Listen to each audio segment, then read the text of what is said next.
কাঁচরাপাড়া হারনেট ইংরেজি মাধ্যম স্কুলের শিখরুম থেকে টাকার পাহাড় উদ্ধারের ঘটনায় ধৃত দুই হিসাবরক্ষক।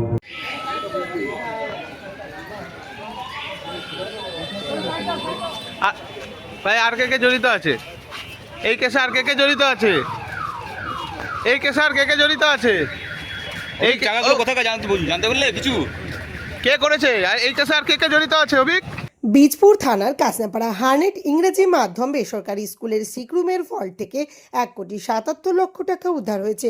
স্কুলের পরিচালন কমিটির সভাপতি কমল অধিকারী, গৌতম ঘোষ দস্তিদার সহ 4 জনের বিরুদ্ধে বীজপুর থানায় অভিযোগ দায়ের করেন প্রিন্সিপাল বিকাশ চন্দ্র পাল। সেই অভিযোগের ভিত্তিতে পুলিশ দীর্ঘক্ষণ জিজ্ঞাসাবাদের পর স্কুলের সিনিয়র হিসাবরক্ষক ও সহকারী হিসাবরক্ষক যথাক্রমে অভিক চন্দ্র নাগ ও সায়ন পালকে গ্রেপ্তার করেছে।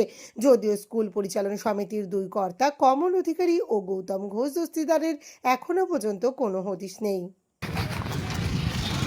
এই কেসে আর কে জড়িত আছে?